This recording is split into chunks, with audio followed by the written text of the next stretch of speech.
Hello friends नमस्कार मु विश्वजीत स्वागत करुच्ची आपण मानक आज वीडियो को बंद है नुआ और scholarship UG and PG students को पाई तथापि खुशी खबर रही नुआ और स्कॉलरशिप बदल में नुआ योजना बा नुआ स्कीम आसीबो एवं स्टूडेंट्स माननकु पुणी थरे जो भली नुआ स्कॉलरशिप रे टंका मिलुथिला सेही भली भाबे financial assistance to UG and PG students 2024 एही योजना माध्यम रे +3 एवं पीजी स्टूडेंट्स माननकु पुणी थरे टंका मिलिबो ए नै विधानसभा विवृत्ति रखिंट उच्च शिक्षा मंत्री सूर्यवंशी सूरज तेबे केते टंकार व्ययबराद करा केते टंका मिलिबो ए विषय डिटेल रे आमे जानिबा वीडियो को एंड जाए देखिबा सह चैनल को सब्सक्राइब करी बेल आइकन को ऑल सेट कर तो लेट्स स्टार्ट। बंद है नवीन सरकार नुआ ओ नवीन सरकार नुआ ओ कार्यक्रम बंद कले मोहन सरकार आरंभ हेबो financial assistance to UG and PG student सरकार चलित वर्ष ठारू एही नुआ योजना प्रणयन करिवे।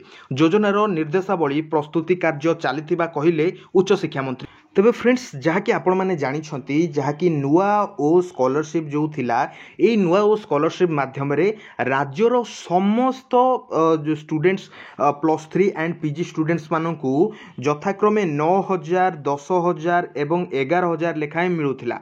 ठीक अच्छे फ्रेंड्स तो एथिपाई कौन एलिजिबिलिटी क्राइटेरिया नथिला कि आपन 60% रखिले पाइबे कि 50% रखिले पाइबे। जदि आपन 33% रखी भी पास आउट करछन्ते तथापि आपन एई स्कॉलरशिप पाई योग्य होउथिले। अर्थात ओडिशार सबु वर्गर स्टूडेंट +3 एंड पीजी जो माने पढ़ुचंती उच्च शिक्षा पढ़ुचंती से माननकु 9,000 10,000 एवं 11,000 टंका लेखाएं मिलूला। एवं नवीन सरकार तरफ सेतेबेले समय कह जाइथिला कि जदि नवीन सरकार 2024 रे पुणी थरे क्षमता को आसीबो जहाँकि जो स्टूडेंट्स माने 9,000 पाउछंती सेमानकु 12,000 दिया जिवो, जो माने 10,000 पाउछंती सेमानकु 13,000 दिया जिवो एवं जो माने 11,000 पाउछंती सेमानकु 14,000 टंका दिया जिवो। एवं अगस्त 15 रे जहाँकि आपण माने जानिछंती नवीन ओडिशा मैजिक कार्ड गोटे फिजिकल कार्ड आपण मानकु बंटन करा जिवो बोली एभली प्रतिश्रुति दिया जाइथिला नवीन सरकार तरफ बा बिजु जनता दल तरफ। जेतेबेले सरकार बदलिला एवं विभिन्न योजनार ना बदलिला तेबे एई जो मोहन सरकार समय जो नुआ और छात्रवृत्ति ताकू बंद कर दिया जायछि काहेकि ना आपण माने जानिछंती कि जो बजेट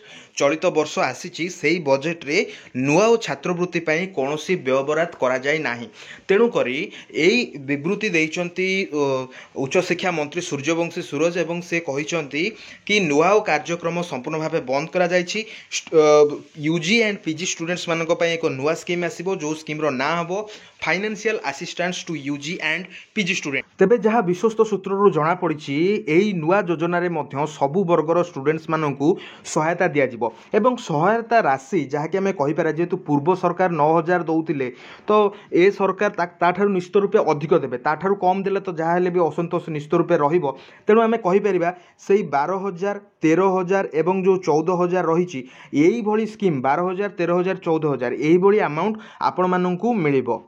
कौनसी एलिजिबिलिटी क्राइटेरिया न रही पारे सबु वर्गर स्टूडेंट्स मानकु ए financial assistance to UG and PG student 2024 scholarship scheme माध्यम रे समस्त को टंका ओडिशा सरकार जगे पारंती। तो जदि एमती करा जाय आपण मानकु केमती लागुची निश्चित रूपे कमेंट करी जणेबे। ए वीडियो को निजर सांगसाथी मानक सहित शेयर करिवे काहेकि ना नुआ बंद हला परे ए नुआ स्कीम जो आसीची या विषय रे समस्त जानिबार आवश्यकता रहिछि। तो वीडियो को एंड जाय देखिथिबारु धन्यवाद।